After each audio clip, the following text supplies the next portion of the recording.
राजस्थान के माउंट आबू में प्रजापिता ब्रह्मकुमारी ईश्वरीय विश्वविद्यालय में सनातन कृषि संस्कृति द्वारा ग्राम स्वराज के राष्ट्रीय सम्मेलन के समापन अवसर पर मुख्य अतिथि के रूप में आत्मनिर्भर गांव द्वारा स्वर्णिम भारत का पुनर्निर्माण एवं सनातन प्राकृतिक खेती विषय पर मध्य प्रदेश सरकार में पूर्व कृषि मंत्री कमल पटेल ने संबोधित किया। जी और जीर्णोद्योग की संस्कृति पर देश को आगे बढ़ाना है। जब किसान और गाँव आत्मनिर्भर बनेंगे तो भारत को विश्व गुरु बनने से कोई नहीं रोक पाएगा। मेरा भारत स्वर्ग से कम नहीं है। अब हमें रासायनिक खेती को छोड़कर प्राकृतिक और जैविक खेती की ओर आने का समय है। इस दौरान ब्रह्म कुमारी क्रीना बहन, वरिष्ठ राजयोग शिक्षिका मुंबई, भ्राता doctor Ramdhan Jat, head Reliance foundation Bundi, राजयोगी ब्रह्म कुमार करुणा भाई, एडिशनल सेक्रेटरी जनरल ब्रह्म कुमारीज माउंट आबू, राजयोगी ब्रह्म कुमार राजू भाई, उपाध्यक्ष कृषि एवं ग्राम विकास प्रभा माउंट आबू, राजयोगिनी ब्रह्म कुमारी सरला दीदी, अध्यक्षा कृषि एवं ग्राम विकास प्रभाग महासाना, ब्रह्म कुमार शशिकांत भाई, मुख्यालय संयोजक कृषि एवं ग्राम विकास प्रभाग माउंट आबू, ब्रह्म कुमारी किरण बहन, professor Tolani college of arts and science Adipur आदि उपस्थित थे। परिसर में आने का या ये कह स्वर्ग में आने का अवसर मिला। पूर्व जन्म के पुण्य है, बुजुर्गों पुरखों का आशीर्वाद है कि साक्षात धरती के स्वर्ग में हम आए हैं। और जो कल्पना हमारे ऋषि मुनियों ने की, बाबा जी ने की कि ये भारत स्वर्णिम भारत है,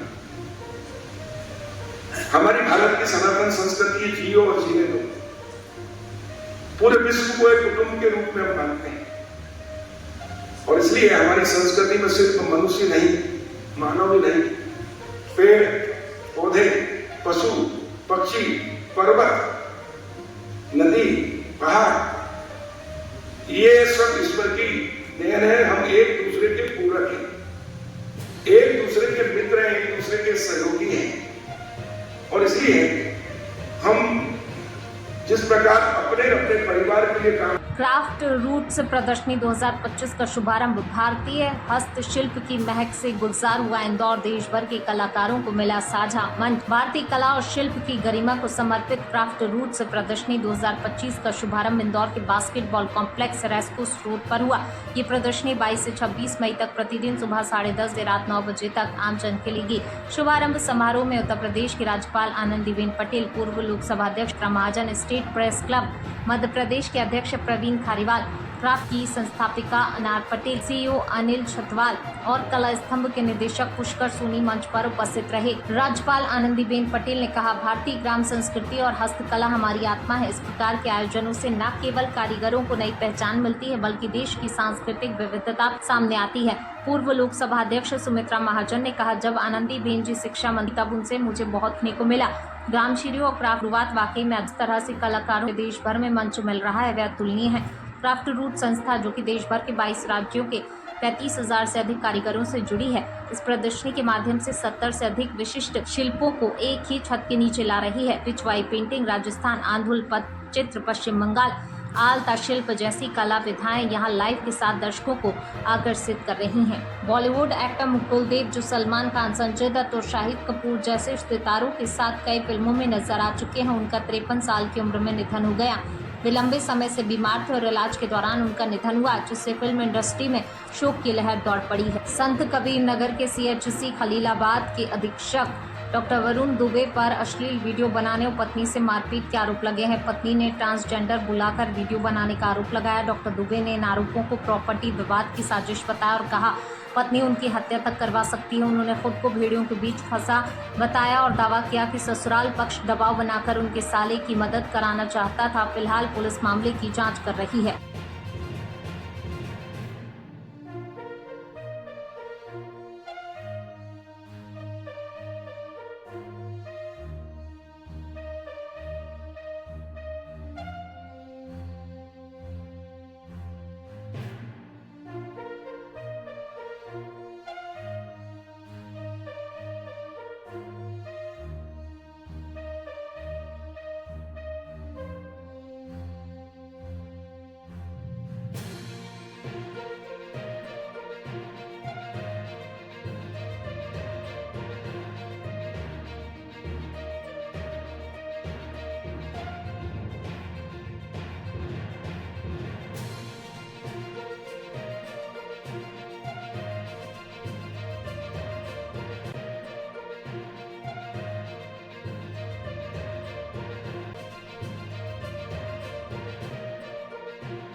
दिल्ली स्थित भारत मंडपम में आज नीति आयोग की अहम बैठक हुई। प्रधानमंत्री मोदी की अगुवाई में बैठक आयोजित की गई, जिसमें 2047 तक विकसित भारत की योजनाओं पर चर्चा की गई। मीटिंग में विपक्षी पार्टियों के मुख्यमंत्रियों ने भी शिरकत की, जिनके साथ पीएम मोदी चाय पर चर्चा करते नजर आए। भारत मंडपम में नीति आयोग की मीटिंग के दौरान प्रधानमंत्री मोदी से झारखंड के मुख्यमंत्री हेमंत सोरेन, पंजाब के मुख्यमंत्री भगवंत मान, तेलंगाना के मुख्यमंत्री रेवंत रेड्डी, मेघालय के मुख्यमंत्री कोनराड संगमा समेत तमिलनाडु के सीएम एमके स्टालिन और आंध्र प्रदेश के सीएम चंद्रबाबू नायडू से भी मुलाकात की। तस्वीरों में देखा जा सकता है कि पीएम मोदी किस गर्मजोशी से विपक्षी मुख्यमंत्रियों से मिल रहे हैं। प्रधानमंत्री मोदी एक अन्य तस्वीर में तमिलनाडु के मुख्यमंत्री एमके स्टालिन और आंध्र प्रदेश के मुख्यमंत्री चंद्रबाबू नायडू से मिलते नजर आए। चंद्रबाबू नायडू की पार्टी आंध्र प्रदेश में बीजेपी की सहयोगी है और हाल के दिनों में भाषा विवाद पर एमके स्टालिन और उनके बीच बातचीत भी चल रही थी। तमिलनाडु के मुख्यमंत्री जहां भाषा विवाद पर कड़ा रुख अपनाए हुए थे, तो वहीं आंध्र प्रदेश के सीएम नायडू का इस मुद्दे पर मिला जुला रुझान नजर आ रहा था। हालांकि दोनों नेताओं ने नीति आयोग की बैठक के बाद भारत मंडपम में बड़े ही गर्मजोशी के साथ पीएम मोदी से मुलाकात की। पीएम मोदी इस दौरान हंसते मुस्कुराते नजर आए। एक तस्वीर में कांग्रेस शासित राज्य तेलंगाना के मुख्यमंत्री रेवंत रेड्डी और झारखंड के मुख्यमंत्री हेमंत सोरेन पीएम मोदी से मुलाकात करते नजर आए। इस तस्वीर में देखा जा सकता है पंजाब के मुख्यमंत्री भगवंत मान भी नजर आ रहे हैं और पीएम मोदी कांग्रेस पार्टी की तरफ से सीएम रेवंत रेड्डी से बड़ी ही गर्मजोशी से मुलाकात करते नजर आए। विपक्षी मुख्यमंत्रियों के साथ चाय पीने से पहले मीटिंग में प्रधानमंत्री मोदी ने सभी से यूनाइट रहने की अपील की और इस पर चर्चा की। प्रधानमंत्री मोदी ने कहा, हमें विकास की गति और बढ़ानी होगी। राष्ट्रीय स्वास्थ्य मिशन उत्तर प्रदेश और गैर सरकारी संस्था पीएसआई के बीच मैत्रीपूर्ण क्रिकेट मैच का आयोजन शनिवार को चारबाग एनआर रेलवे स्टेडियम में किया गया। राष्ट्रीय स्वास्थ्य मिशन उत्तर प्रदेश की क्रिकेट टीम के कप्तान डॉक्टर अंबुज श्रीवास्तव ने इस अवसर पर कहा कि हमारा उद्देश्य है कि युवा वर्ग को गलत रास्ते से हटाकर बेहतर सामाजिक मार्ग दिखाया जाए। जीवन में उतार चढ़ाव आते रहते हैं, लेकिन खेल एक ऐसा माध्यम है जो न केवल शरीर को स्वस्थ रखता है बल्कि समाज के विभिन्न वर्गों को भी जोड़ने का काम करता है। क्रिकेट मैच का उद्देश्य युवाओं को नकारात्मक वर्चुअल मीडिया और सामाजिक भटकाव से दूर कर सकारात्मक दिशा की ओर प्रेरित करना है। साथ ही स्वास्थ्य क्षेत्र में कार्य कर रही गैर सरकारी संस्थाओं के साथ कार्य पद्धति को सर्वश्रेष्ठ स्तर पर लेकर जाना है। आज के मैच में दोनों ही टीम के खिलाड़ियों ने उच्च स्तरीय खेल का मुजाहरा किया। एनएचएम यूपी और पीएसआई की टीम के खिलाड़ियों ने खेल भावना का परिचय देते हुए मैच को रोचक बनाया। पीएसआई ने भी शानदार प्रदर्शन किया। मैच के अंत में विजेता और उपविजेता टीमों को सम्मानित भी किया गया। दिल्ली सरकार ने कोविड-19 मामलों में बढ़ोतरी पर जारी की नई एडवाइजरी। दिल्ली में कोविड-19 मामलों में बढ़ोतरी को देखते हुए स्वास्थ्य विभाग ने सभी सरकारी एवं निजी अस्पतालों को सख्त दिशा निर्देश जारी किए हैं। अस्पतालों की तैयारी सुनिश्चित की जाए, स्टाफ को दोबारा प्रशिक्षण दिया जाए। आईएलआई और एसएआरआई मामलों की रिपोर्टिंग अनिवार्य है। सभी ओपीडी आईपीडी मामलों की रिपोर्ट आईएचआईपी पोर्टल पर रोजाना दी जाए। Delhi state health data management portal पर रोजाना रिपोर्टिंग, सभी पैरामीटर्स की रिपोर्टिंग अनिवार्य है। कोविड टेस्टिंग में तेजी लाई जाए। WGS के लिए सैंपल भेजें। सख्त मास्क नीति, सभी अस्पतालों और स्वास्थ्य केंद्रों में मास्क पहनने के नियम का पालन भी सुनिश्चित किया जाए। Godda Jharkhand BJP MP doctor Nishikant Dubey के संबंध में लोकपाल को परिवाद। आजाद अधिकार सेना के राष्ट्रीय अध्यक्ष अमिताभ ठाकुर ने आज गोड्डा झारखंड से भाजपा सांसद डॉक्टर निशिकांत दुबे के संबंध में भारत के लोकपाल को परिवाद प्रस्तुत किया। उन्होंने परिवाद डॉक्टर निशिकांत दुबे द्वारा वर्ष 2009, 2014, 2019 और 2024 के लोकसभा चुनाव के लिए चुनाव आयोग को दिए गए उनके शपथ पत्र के आधार पर दायर किया है। डॉक्टर दुबे ने चुनावी शपथ पत्रों में इन वर्षों में अपने और अपने निकट परिवार के सदस्यों से संबंधित परिसंपत्ति और आय के विषय में विस्तार से तथ्य प्रस्तुत किए। अमिताभ ठाकुर ने इन तथ्यों का गहन विश्लेषण करते हुए प्राथमिक स्तर पर इनमें पाई गई कई अनियमितताओं को प्रस्तुत करते हुए लोकपाल को इनके संबंध में जांच कराकर नियमानुसार विधिक कार्यवाही किए जाने की मांग की है। गोड्डा झारखंड से भाजपा सांसद डॉक्टर निशिकांत दुबे द्वारा वर्ष 2009, 14, 19 तथा 2024 के लोकसभा चुनाव के क्रम में चुनाव आयोग के सम्मुख प्रस्तुत उनके शपथ पत्र में उनकी परिसंपत्ति के संबंध में सामने आए तथ्यों के आधार पर मैंने भारत के लोकपाल को इन तथ्यों की समुचित जांच कराते हुए अग्रतर कार्रवाई किए जाने की मांग की है। जोश जवानों का जश्न तो बनता है। छत्तीसगढ़ में पिछले 5 दिन से चल रहे नक्सलवाद ऑपरेशन में 5 रात नहीं सोने के बाद और अबूझमाड़ के दुर्गम जंगल में 120 किलोमीटर से ज्यादा चलने के बाद मेहनत रंग लाई। बस्तरी अंदाज में डीआरजी के जवानों ने 27 नक्सली एवं 3.5 करोड़ के इनामी नक्सलियों को मुठभेड़ में मार गिराने के बाद में जिला मुख्यालय पहुंचे साथियों संग मिलकर मनाया जश्न। भारतीय जनता पार्टी द्वारा पुण्यश्लोक लोकमाता अहिल्याबाई होलकर जी की 300वीं जयंती पर चलाए जा रहे 10 दिवसीय कार्यक्रमों के अंतर्गत लोकमाता अहिल्याबाई होलकर के जीवन पर आधारित प्रदर्शनी जिला कार्यालय कमल कुंज पर लगाई गई। प्रदर्शनी में पुण्यश्लोक लोकमाता अहिल्याबाई द्वारा अपने जीवन काल में सांस्कृतिक विरासतों को सहेजने का कार्य एवं पुनर्निर्माण, साहसिक कार्य एवं न्यायवादी दृष्टिकोण पर आधारित को चित्र के माध्यम से दिखाया गया। कार्यक्रम के अवसर पर जिला महामंत्री एवं जिले के कार्यक्रम संयोजक देवी सिंह सांखला, डॉक्टर श्रीरंग मजूमदार, अशोक जैन, नगरपालिका अध्यक्ष भारती राजू कमेडिया, महिला मोर्चा जिलाध्यक्ष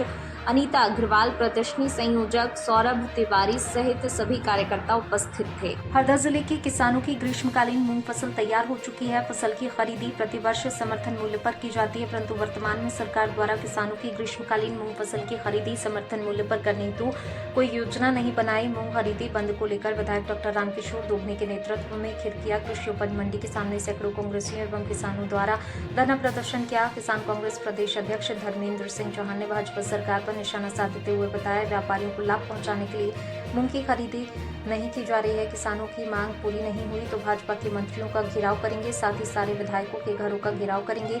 मध्य प्रदेश में सभी तहसील और जिला मुख्यालय पर धरना प्रदर्शन करेंगे और भाजपा सरकार के पुतले फूके जाएंगे, जिसकी जिम्मेदार भाजपा सरकार होगी। भाई साहब आज धरने पर बैठे हैं, तो क्या मांगे आप लोगों की? मेन हमारी मांग ये थी कि किसानों का समर्थन मूल्य पे मूंग खरीदी की जाए। पहले खरीदी भी चालू हो गई थी, पिछली बार इस समय में 20 तारीख के आसपास चालू हो गई थी। अभी चालू नहीं हुई तो जल्दी चालू की जाए और इसका खरीदी की जाए। इस मांग को लेकर हम बैठे थे। मुख्य मांग ये थी। इसके साथ ही हमारी मोहाल माइनर की मांग थी, मगनजाल मोरन डैम की थी, इलाक सिंह योजना की थी, ये भी इसके साथ साथ है। और मेन मांग हमारी मूंग के संबंध। आपने पूर्व कृषि मंत्री को फर्जी कहा, मतलब रोल फर्जी भूमि पूजन करते हैं, थोड़ा सा बताएंगे इस बारे में। देखिए फर्जी तो है ही ना, आपको प्रूफ दे दें हम, है ना। ये गांगला रोड का भूमि पूजन किया, आपको मालूम होगा जी, सोशल मीडिया में आप लोगों ने चलाया है। तो ये तो फर्जी आदमी है। जो आदमी 30 साल 35 साल राजनीति किया, उसमें भूमि पूजन करने में इसका पेट नहीं भरा है। अब हारे हुए भूमि पूजन करने से क्या फायदा? इसलिए करना ही नहीं चाहिए। घर बैठे और जनता की सेवा करना है तो ये योजना है जो चल रही है उसको जल्दी से सरकार से पास करा के लाए तो ज्यादा अच्छा रहेगा, यहाँ भूमि पूजन करने की बजाय। इन्होंने पहले भी आपको मालूम होगा, पिछली बार बोला था कि मेरे नाम से हरदा को जाना जाता है। मैंने आरोप मैंने भी बताया था कि हाँ वो मर्डर हुआ था, एक बच्चा आज तक मिला नहीं है, इसलिए आपके नाम से जाना जाता है। तो ये इस तरह के लोग हैं, क्या विकास करेंगे? और विकास एक भी किया क्या खिरकिया में? आप बताओ, ओवरब्रिज बनवाया गया इनने? आप बताओ, कॉलेज खुलवाया गया उसने यहाँ? आप बताओ, कोई रोड बनवाया गया? कहीं काम नहीं हुआ है। 5 साल फिर भी मंत्री भी रहे, अभी 3.5 साल मंत्री भी रहे, उस समय भी कोई काम नहीं किया है। और पूरा फर्जीवाड़ा करने के अलावा कोई काम नहीं है। काम करके दिखाओ तो समझ में आती है। उद्योग धंधे लगवा दिए क्या? कुछ उद्योग धंधे तक नहीं लगे। आप 35 साल से राजनीति कर रहे हो हरदा में, 93 से राजनीति चल रही तुम्हारी, 90 से कर रहे हो, पर 93 से विधायक हो, पर इसके अलावा कोई एक उद्योग धंधा नहीं डलवा पाए यहाँ। तो फर्जी तो है ही, और क्या।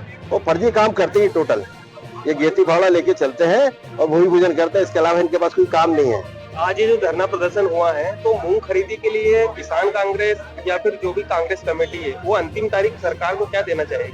देखिए हमने 31 तक देखेंगे। हम 31 तक अगर कोई घोषणा नहीं होती है तो इसके बाद हम 1 तारीख के बाद नई रूपरेखा बनाएंगे, आंदोलन करेंगे। और हमारे किसान कांग्रेस के माध्यम से, जैसे भी किसान कांग्रेस के अध्यक्ष जी ने बताया कि हम कलेक्टर घेराव करेंगे, कलेक्टर पे धरना देंगे और उग्र आंदोलन करेंगे।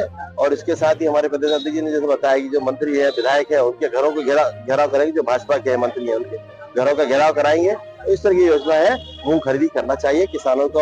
अगर किसानों के पास पैसा आएगा तो बाजार में पैसा आएगा। आज बाजार में अगर किराना खरीदना है तो किसान पास पैसा आएगा तो ही बाजार चलेगा। उसके पास ट्रैक्टर का सामान बिकेगा अगर व्यापारी के पास अगर देखेंगे अगर। तो ये सब चीजें, व्यापार पूरा किसान से चलता है और किसान के पास पैसा आएगा तो सबका व्यापार चलेगा। इसी भावना के साथ में इसलिए जल्दी खरीदी करें तो ज्यादा अच्छा होगा। भाई तो पहले परिचय दीजिए आपका। मेरा परिचय, मैं धर्मेंद्र सिंह चौहान, मध्य प्रदेश किसान कांग्रेस का प्रदेश अध्यक्ष हूँ। आज आप खिरकिया मंडी परिसर के सामने धरने बैठे हैं, तो क्या मांग है आप लोगों की?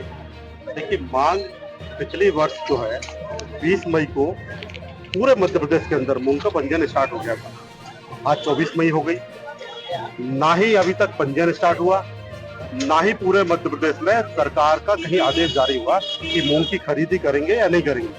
आज पूरे मध्य प्रदेश के अंदर हजारों हेक्टेयर में मूंग लगी हुई है। निश्चित रूप से किसान अपनी सारी लागत लगा चुका है। अगर किसान की खरीदी सरकार ने एमएसपी पर नहीं की तो व्यापारी उसका लाभ उठाएंगे और किसान की फसल जो है वो 4,000-6,000 रुपए क्विंटल में बिकेगी। आप आज के भाव ले लो, आप मूंग के 6,000 रुपए क्विंटल है, एमएसपी 8,286 रुपए क्विंटल है। तो निश्चित रूप से यह एक षड्यंत्र है सरकार का व्यापारियों को लाभ पहुंचाने का, क्योंकि ये सरकार व्यापारियों की सरकार है, उद्योगपतियों की सरकार है, किसान विरोधी सरकार है। निश्चित रूप से व्यापारियों को लाभ पहुंचाने के लिए यह लेट कर रहे हैं ताकि सारी फसल जो है व्यापारियों के पास चली जाए, उसके बाद बची कुची फसल जो है लास्ट में ये खरीदी स्टार्ट करेंगे। यदि आपकी मांग पूरी नहीं होती तो आप क्या करेंगे? हमारी मांग अगर पूरी नहीं हुई तो इनके सारे मंत्रियों का हम घेराव करेंगे, सारे विधायकों के घरों का घेराव करेंगे, तहसील और जिला मुख्यालयों पर धरना देंगे, इनके पुतले फूकेंगे। दीजिए आपका। मैं आशुतोष कोठारी, शहर कांग्रेस अध्यक्ष हूँ। और आज मंडी गेट के सामने हमने धरना दिया है। मूंग की जो खरीदी नहीं कर रही है प्रदेश सरकार, उसको लेकर हमने मेन धरना दिया है।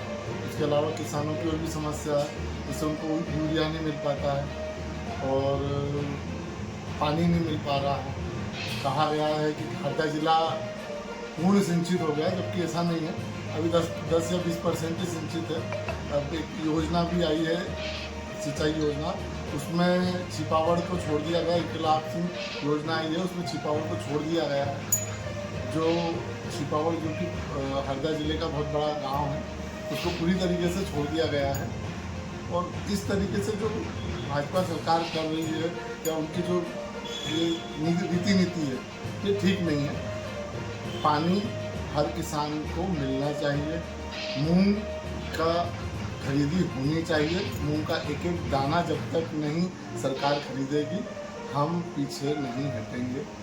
हम धरना प्रदर्शन भी करेंगे और जरूरत पड़ी तो हम उग्र आंदोलन भी इसमें करेंगे। हरदा के टिमरनी थाना क्षेत्र अंतर्गत करताना चौकी के पास शुक्रवार रात हादसे में खेत पर काम कर रहे मजदूर की मौत हो गई। उसकी पहचान विक्रम केवट निवासी हरदा के रूप में हुई। वे खेत में सिंचाई का कार्य कर रहा था। विक्रम के बेटे ललित केवट ने पुलिस को बताया खेत मालिक अनिल लाठी ने स्कॉर्पियो से उनके पिता को कुचल दिया। गंभीर रूप से घायल विक्रम को तत्काल जिला अस्पताल ले जाया गया, लेकिन रास्ते में उसकी मौत हो गई। घटना के बाद आरोपी अनिल लाठी मौके से फरार हो गया। शनिवार सुबह पोस्टमार्टम के बाद शव परिजनों को सौंप दिया गया, जिसके बाद शनिवार शाम को पुलिस कंट्रोल रूम में प्रेस वार्ता आयोजित कर पुलिस अधीक्षक अभिनव चौकसी ने बताया यह एक योजना बनाकर किया गया मर्डर है, जिसमें मजदूर आरोपी के खेत में पानी देने का काम करता था। मोटर जल जाने से दोनों के बीच विवाद हुआ। आरोपी नशे में था, जिसके बाद गुस्से में आकर मृतक के ऊपर गाड़ी चढ़ाकर उसकी हत्या कर दी। हालांकि पुलिस ने आरोपी को गिरफ्तार कर लिया है, विवेचना जारी है। सर, गोयत के पास में एक मर्डर का केस सामने आया है, क्या पूरी जानकारी? यह विवाद रात 11 से 12 बजे के बीच का था, जिसमें भूमि स्वामी अनिल जाट जो खेत का मालिक है, उसकी लड़ाई अपने ही मोटर संचालक विक्रम केवट से हुई। विक्रम केवट 52 वर्षीय हैं और गोयत गांव में ही रहते हैं। करीब 3 से 4 साल से इनसे संबंधित भी हैं और इनकी मोटर बंद चालू करने का काम भी करते हैं। कल रात को बता रहे थे कि इनके बीच में आपस में विवाद हुआ।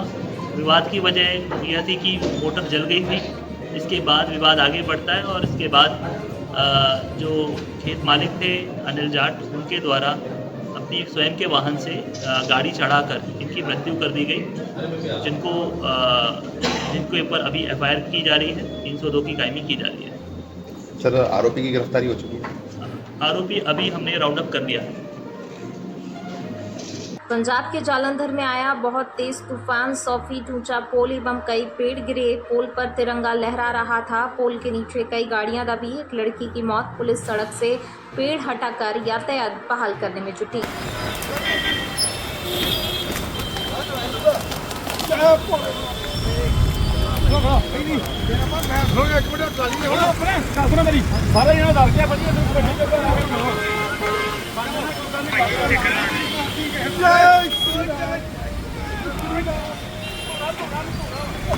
चलो चुपको चुपको।